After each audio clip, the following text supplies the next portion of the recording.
Hello, and welcome to the Selective Mutism H.E.L.P Home Educational Learning Program podcast. My name is Kelly, and I'll be your host. This podcast aims to give you the help you need to support the person in your life affected by selective mutism.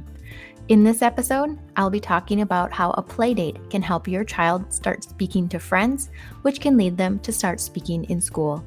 I'll share strategies we use for our daughter to transfer speech from home to school by simply having playdates. Let's get started.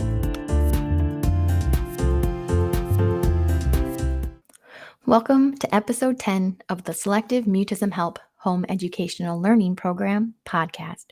My name is Kelly, and I'm a parent of a child with selective mutism. Being that I'm a parent and not a medical professional, this podcast is for informational purposes only. Before we knew anything about selective mutism, my idea of a playdate was basically an excuse for me to hang out with another mom while our kids were off doing kid things. But once we found out our daughter had selective mutism, that image of the perfect playdate went out the window. Before I get into how we used a playdate to help our daughter talk to her friends, I want to tell you about a playdate we had before our daughter was diagnosed. She was 3 and in her first year of preschool. Towards the middle of the school year, I started to get to know some of the parents of the students that were in our daughter's class. One of the moms mentioned that we should get the kids together for a playdate. I figured I should probably start to get to know the parents in our area a little better and give our daughter an opportunity to play with some friends outside of school. So I organized a playdate to have a couple classmates come over with their parents to play and hang out outside. Our daughter was really excited about them coming over. She talked about it just about every day and kept asking when they're going to come. The day finally arrived, and the image of how I thought the playdate was going to go was completely wrong. Our daughter was ignoring her friends, wasn't playing with them, wasn't talking to them, and even disappeared into the house numerous times. As vain as this sounds, I was completely embarrassed by how our daughter was acting. I kept thinking how the other moms probably thought I was a pushover for allowing our daughter to act that way, or that our daughter wasn't taught manners or how to be a nice friend. I did my best to keep my cool and was so happy when the playdate finally ended. The first playdate should have been a red flag to me that something was going on, but again, we didn't know about SM. Once we got the diagnosis and understood that our daughter was anxious when her friends were over, it made complete sense as to why she acted that way during her first playdate. After the diagnosis, I was ready to try again with the playdate. I sent an email to our daughter's teacher to forward on to the other parents. It basically told them that our daughter had selective mutism and we were wanting to have playdates at our house to get our daughter comfortable communicating around her classmates. I didn't know any of the other parents, and it was definitely outside of my comfort zone to put myself and my child out there like that. But it ended up being the best thing for her. We had about 4 parents reach out to us who wanted to help our daughter. At first, we had the classmate and their parents come over. Our daughter was much better this time and actually played with the kids that came. However, she didn't talk to her friends or talk to me while they were there. After a few visits with some of the kids, I asked their parents if they would feel comfortable dropping off their child with us for an hour or so. I realized that she was having a hard time talking because the parents were there. Her anxiety was too high, and having the parents there, it was preventing her from being vocal, even towards me. I asked our daughter which friends she would want to talk to and started from there.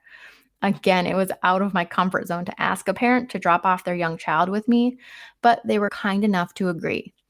Prior to the first playdate where it was just going to be the classmate and my daughter, her and I started to role play at bedtime. I would play her friend and she would play herself. I would ask her questions like, what's your favorite animal? What's your favorite color? What's your favorite movie? Etc. Then she would ask me those questions. She would tell her friend, played by me, the answers, and we would continue our conversation as 2 little 4.5-year-olds would. She did great with this. I must have some pretty good acting skills because she was talking to me as if I was her friend. The big day came where her friend was dropped off at our house. It was a beautiful day, so we played outside. At one point, the girls were on the bench swing and I was standing behind them. I must have said something along the lines of, I wonder what your friend's favorite color is, you should ask her. And my daughter did. I happened to get a recording of it, and so I'll play it for you. What's your favorite color? Green. Every color except black. My favorite color is yellow. It was amazing. Then her friend was able to ask our daughter what her favorite animal was, and she was able to answer the question from her friend. I have that recording too. What's your favorite animal? That's my favorite animal, actually. I like to see them pee because they're really tall. You may even hear my daughter stutter a little bit when she answered. And thank goodness I was standing behind them because I could not stop the tears from streaming down my face. What an amazing moment. At that moment, I knew our daughter would overcome her SM. I knew that she was a warrior and she would not let SM defeat her anymore. From that point on, our daughter played and talked to her friend like any other kid.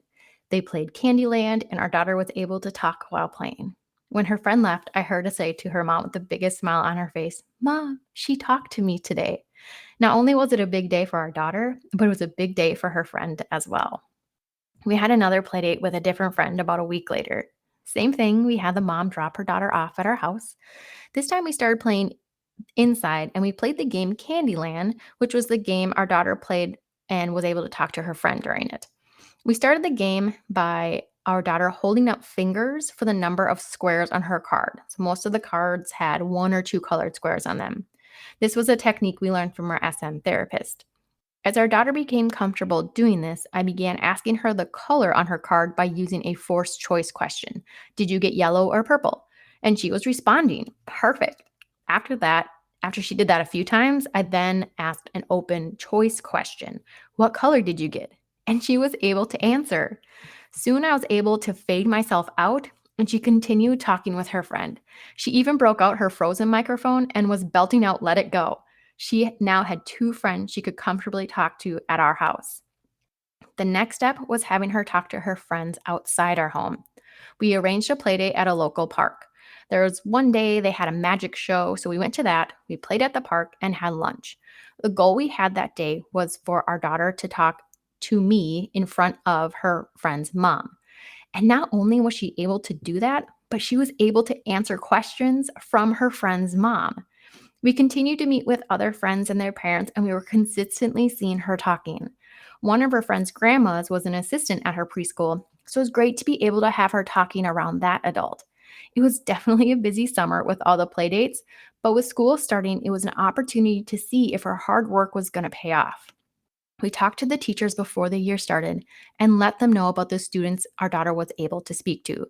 We let them know that our daughter could talk to them, so if they needed an answer from our daughter, to have her tell her friend, and the friend would be able to tell the teacher what our daughter said. Throughout the year, she was able to talk to more and more kids in her class. We encouraged her by creating a list of who she could talk to and who she wanted to talk to. Anytime she talked to a student on the I want to talk to list, she would get two Brave tickets and be able to move that friend's name to the I can talk to list. Brave tickets were a big thing for her because she could cash them in for ice cream or staying up late with me, depending on the number of tickets she earned. Once she moved a friend's name to the I can talk to list and started talking to them again, she would earn one Brave ticket and get to put a star next to that friend's name. Every day after school, we would sit together and she would tell me who she talked to, and I would reward her with the appropriate number of Brave tickets. It was so amazing for her to see the number of names accumulate on the I can talk to side and how many stars we were able to put alongside those names. We still had a long way to go with helping her to start talking to relatives, medical professionals, new teachers, etc. But at least we were at a point where she was comfortable talking with kids in her class. If it wasn't for me getting out of my comfort zone and reaching out to other parents, our daughter may not have had the opportunities to practice being brave. I can also say that the parents I met that summer have become some of my very good friends. There's a special bond between us, and I will forever be grateful for them to trust me with their child to allow my daughter's anxiety to lower enough for her to be able to communicate verbally with her friends.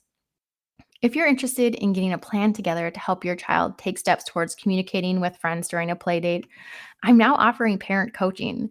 This will be an opportunity for you and I to work together to help your child take the small steps needed to start overcoming their SM.